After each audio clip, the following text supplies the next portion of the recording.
Hey everybody, we were on Raw again. Third time for him, first time for me. They say it's better the second time. They say get through the weird stuff, but who knows? Today is the 4th of March. Is it? It is. Quite Indubitably. indubitably. And what was the biggest thing from the night besides us being on here? You got a text alert about it. It said the Trio Bo Show will tout. What did the text say? They knew that we would tout Yeah, before we even knew we would tout. We said, oh, that's our cue. yeah. We rose. Yeah. What would the text say? It rises or something like that. I have risen. I have risen. That was about me. Because I'd already been there, and Yeah. then I had said, hey, come over here and rise. Like Yeah, the Dark Knight. we ate pizza and touted. It was fantastic. You may be asking yourself, Justin, why are you wearing that stuff? He's Hollywood now, guys. He's been on Raw more than Ted DiBiase. Let's see who else. Alex Riley. Yeah. Rey Mysterio. He got hurt. He's irrelevant. Yeah. JT Jizzle. Stone Cold Steve Austin. Stone bitch. Cold Steve Austin. Some guy named Hulk Hogan. I don't know him. How about this? You've been on TV more than that Bob guy. Backland. Bitch.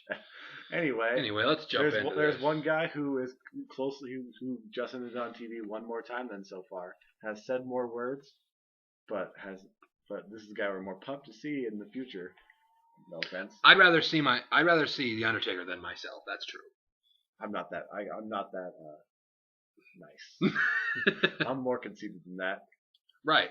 But this show wasted zero time. Yeah. Zero time. They literally said, well, they didn't even say anything. It just showed the old school set. Boom. Undertaker's music hits. He comes out. Takes a long time to walk out, which is good because I wanted to breathe it in. And then he stands right there. Boom. And then on the Titantron behind him, WrestleMania 29, fire everywhere. Boom. Straight to the signature thing. And I'm like, then he got here. And I'm like, I gotta roll. Watch this. And then right after, a sign of things to come, right after the Undertaker, they come back. A man who I picked to win the match beforehand. Sheamus almost had it though. But You took one for the team there, man. I took one for the team to get on national TV. You know when you're trying to get with a girl and then you send the friend a wingman and talk to the not attractive one, the one that you don't want to talk to. That's what I did today. He took one for the team. He wingman. See, I was like Dwayne Wade and he was LeBron James. I said I will sacrifice so that he can come in and lead us to victory. Does that mean I'm LeBron James of the Trio Bo Show? Yeah, because I have more titles. Yeah, but I can potentially jump higher. you can jump higher. I can jump higher. That's where this duo's at. Colby's Chris Bosh. He shows up sometimes. Yeah. And when he does, it's a good time. I think he's more than Mike Miller. I think he'll be happy with that too. Yeah. Yeah. But anyways, Punk comes out, and this was actually really, really, really good. Honestly. Oh, heck yeah. Punk comes out, and he's basically just he jumped right into it. He's like, listen, if you guys want to screw me and take from me, I'm gonna take the streak. You guys love the streak so much, I'm gonna come take it from you. That was followed by the three-man band of Randy Orton, Big Show, and Sheamus all coming out, pretty much saying the same thing.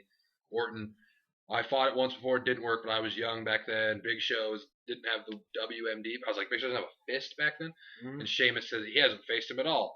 So then, luckily, Vicky Guerrero came out and said, we're going to have a fatal four-way, and the winner will face The Undertaker at WrestleMania 29, and we said, praise God. Actually, no, we got real scared. Because I actually got really scared. There was 75% of the scenarios that we would have probably broken something. I would have been cool with Orton.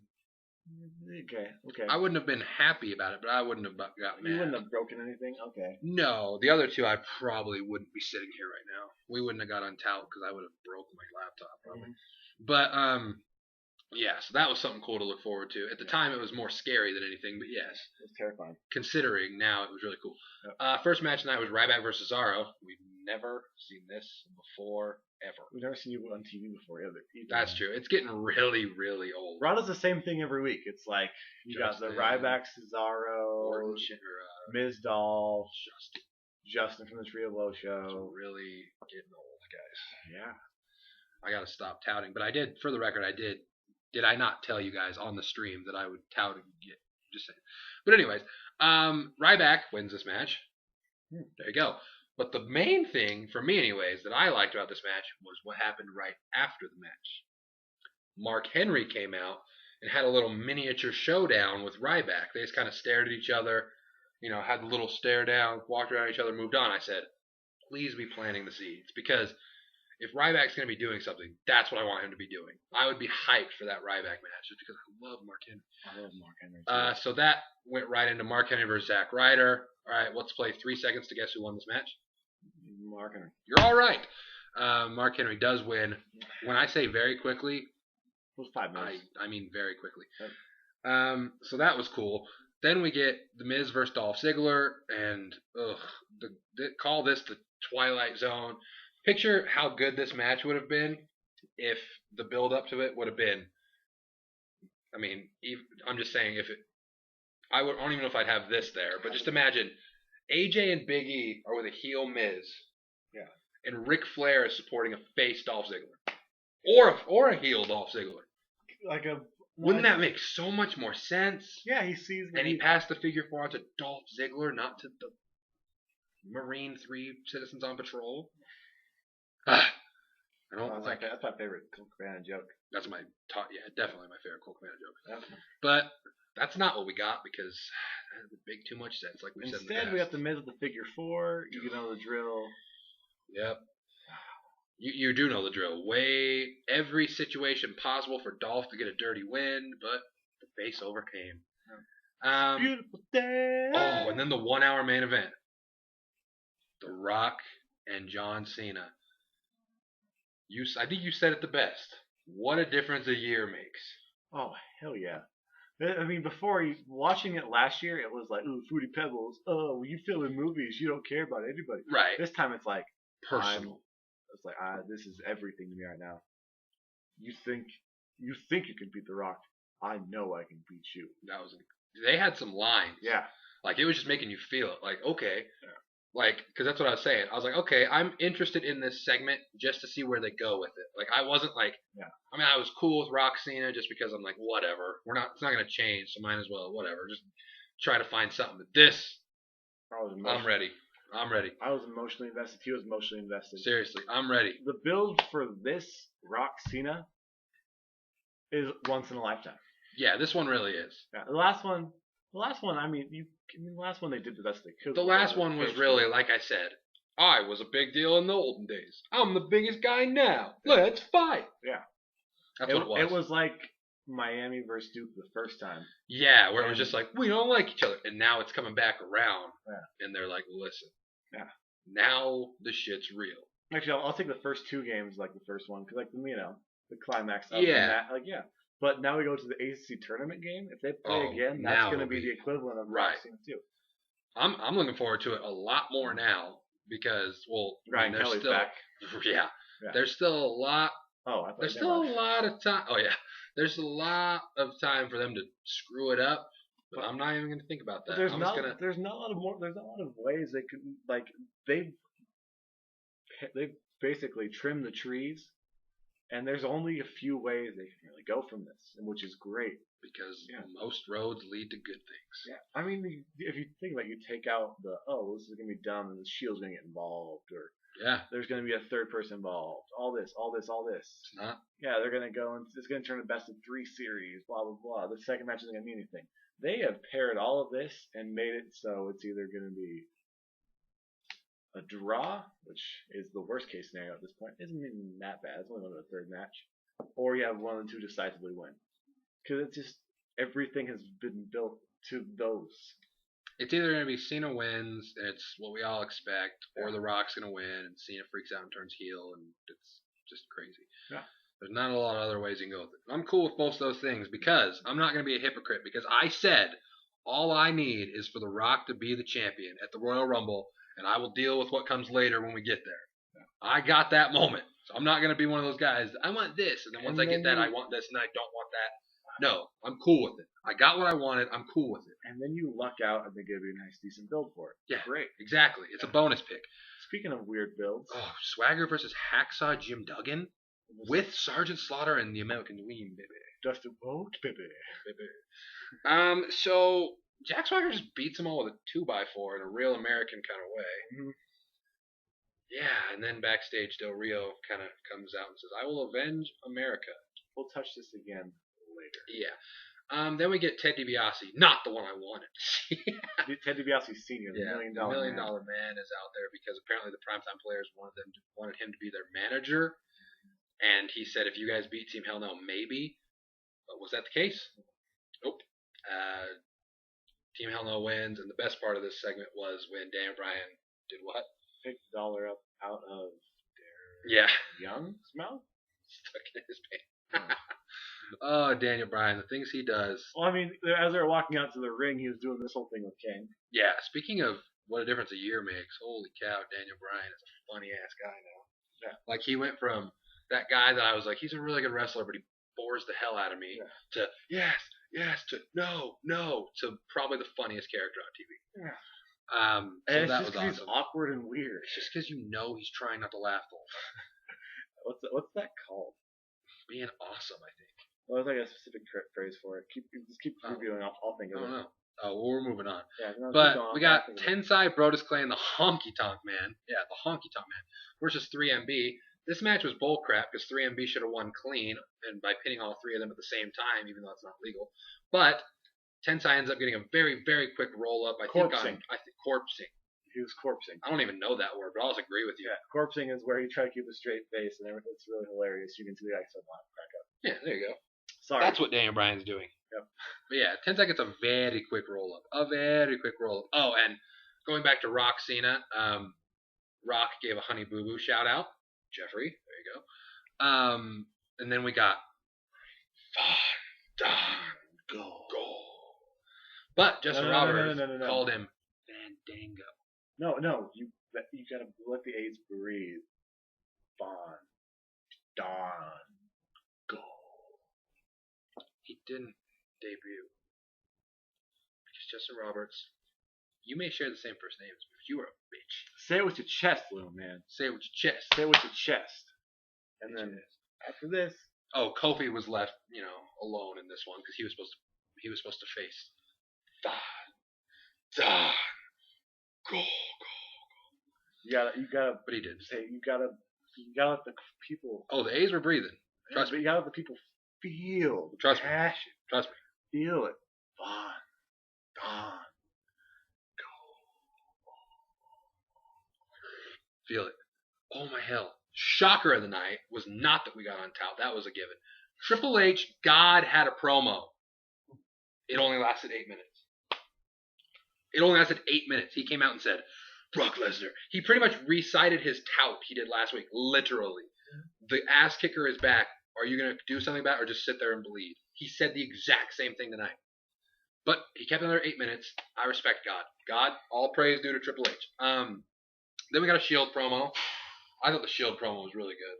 I always like those things. I feel like whenever Dean Ambrose talks, it's something else. Like welcome to Consequences, old Jackie. Yeah, I mean, I love Seth Rollins. He's in my Fave 5. I consider those guys now. They made my Fave 5 really tough to get into. But there's something when he talks or when he does anything, you just key on him, and it's weird. It's when they talk about The Rock having that 1 in a million characteristic, where it's the command, Yeah. Dean Ambrose has that in a different way. It's more of a Rowdy Piper kind of way where you're just like, this guy's crazy. Like, I need to hear what this guy's saying because he may or may not blow up something. It's like Jericho. I feel weird comparing him to Jericho because they're so different. But Jericho, you can just I might get in trouble for saying this, but I think Dean Ambrose commands it more than Jericho even. Yeah. As far as listening to him, because Jericho, but as far as holy crap, I want to listen to what this guy's saying. Ambrose just has that it's a comparison you hear a lot, but it's the Joker from Dark Knight. It really is. That's the best way I think to describe it. But it was pretty good. They were talking about how everyone's concerned about facing the Undertaker, but they have a streak of their own going. People should be concerned about facing them, which I thought was awesome. Did this next match have any point? No. Wade versus Del Rio. Del Rio wins. Del Rio wins. Swagger was on the ramp watching, which then led into a Jack Swagger and Zeb little video. And they talked about what did they talk about? Oh my gosh, I know what they talked about because I was laughing. Second Amendment. First Amendment. Oh yeah. First Amendment. If someone comes into your home and takes something that is not theirs, and you call them a thief, That is not discriminatory. That is the truth. Yep. That That was might beautiful. not be politically correct. Yeah, it was on political correctness, which was hilarious. I love this so much just because it's something different. It feels real, and it feels real because it is real. Not for the fact that they really feel that way, but there are really people that feel this way, And it totally comes off as that. it's so crazy too. I mean, you know what this needs, and this isn't gonna happen. Everyone on the internet, keep your hand away from the pants real quick. The Briscoes I don't know need what that means. the Briscoes from ROH, Mark and Jay Briscoe. Them boys need to go in there and be in that stable as the tag team guys. It'd probably be a good time. Dude, As long as they act like what they're doing. They're the guys who had the promo that I showed you where they're in the barn. Yeah. Okay. Or when they're throwing chickens in the back, talking about this motherfucking chicken.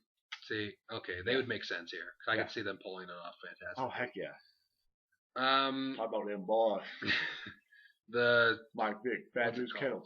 I love Mike Vick for days. Then we get the return of the New Age Outlaws, who looked alarmingly in shape. I mean, other than receding hairlines, gray hair. But as far as doing it, hey, they were hitting it. I could have swore it was Dolph Ziggler out there in 40 years. I swear to you. They fought Primo and Epico. Billy Gunn got the pin by hitting the Famouser. That was awesome. So yeah, they win, and shortly after they were the #1 trend worldwide on Twitter because people are down with them. That's awesome. And then they showed some touts. The people didn't know what the fuck they were talking about. Moving on. And then we got to the fatal. Whoa. Hey, shout out to the girl who's now following us on Twitter because she saw us on tout as well. Yep. Hashtag girls that don't look like wrestling fans. Hashtag girls that don't look like the comic book guy from Simpsons. Yep. Neither do we, so maybe that's why we get along. Yeah. We'll that's why we get on TV, man. It's the dashing good looks of this headband. Just to mess around, I'm going to try to wear this exact outfit next time and see if they'll put me on still. Look like Clark Kent up in here. But yeah, if you didn't know already, yes, we got on television again, and this should forever take away any doubts that WWE loves us. They do. And that everything we say is endorsed by the WWE, and they truly believe in us as developmental talents of what's going to be known as the after show of Woe Show. Starring us. Basically, it's going to be our Raw reviews. If you've ever seen The Talking Dead after The Walking Dead with the dude from The Nerdist, that's going to be us. It's going to be us and then someone else we pull from society. 9 times out of 10, it's going to be Charlie Sheen. Yeah, most likely. No, it's not going to be Charlie Sheen. I don't like Charlie Sheen. It's going to be the... it's going to be Adam Carricker. We'll let Blaze do it once. We'll get RG3 on there. Yeah. We'll get some guys. Yep. But yeah, so that was fun. Was fun. Piss up Rob Lowe. Shout out to us. 3-time. What'd I tell you guys? 3-time. But anyways, then we get to the Fatal 4 to face. Let me take off my glasses for this one. Oof. We had Sheamus, who I was cheering for, obviously. The Big Show, Randall Keith Orton, and CM Punk. Say what you will, I'm pissed my Randy Orton tout didn't get on TV. That guy took it from me. I just did the pose for the whole time pretty much. But this match, let's be honest, we were still pretty... Oh, Mae Young had a birthday party. Punk walked out during it. It was awesome. But we were still kind of, feeling ourselves during the first little part of this match, let's be honest. So we didn't really pay attention until it got real.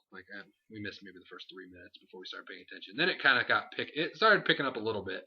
It never had the feel. There was 0 false finishes. I mean, I see a false finish not as someone hitting I see a false finish as legitimately thinking maybe it's over here. Yeah. There were 0 of those. Well, the match ended when I thought it was going to. When Big Show hit the knockout punch on Punk, it was kind of like, what's going on? Yeah, but he fell out of the ring at least. And so yeah. Punk was going to kick out either way. Punk's the man. Yeah. Yeah. But it's just, the match did exactly what it needed to do, and they didn't try to fuck it up, which is great. Congratulations, WWE. Yeah, it was awesome. Got it right. That's good. And that's why you guys like us, because we say nice things when you do good stuff. You guys did the equivalent of sealing out the game in the 12th color. Yep. You were sitting there, had the lead, looking at it. Jab step. And then you said, I'm not gonna be like Larkin from Miami and try to turn the ball over. No, because Larkin's a motherfucker. No, I'm gonna go pass the ball to my best free throw shooter and let CM Punk knock down the free throws. See, there you go. Because when in doubt, put the ball in the hands of your best player. The Rock didn't get the ball though. Anyways, but yeah, so the show ends. Hey, The Rock's like Ryan Kelly, man. You can't put the ball in his hand all the time. That's true. You gotta let it breathe. But I don't know if that makes sense. I don't know what that means anymore. But so yeah, so after that, this was like the mark out of freaking version of anything because Rock Cena now, in my eyes, and Brock Lesnar Triple H are bonus matches. This is my one match. This is now my, like, because last year, like I was saying, Rock Cena was the draw for me, and the other two were like came along with it, and it ended up being really good. Punk Undertaker is my main event this year. It's probably not going to main event the show, but it's my main event as far as I'm not going to complain about Rock Cena 2 because it's a bonus match now, and the build is going to be much better, so it's looking good. Brock Lesnar Triple H, I'm already looking forward to this. This is going to be fantastic. Undertaker's music hits. He and Punk have a stare down, and just the stare down made you feel like this is going to be the shit. So I loved this Raw. Not just because we were on TV. That may or may not have something to do with it. But there was a lot of good parts of this show. There's not much to complain about. But, hey, this is Justin and Jake from the Tree of Woe show saying, to the hundreds and hundreds of Tree of Woe subscribers, we will see you next week on Tout. next week on Tout.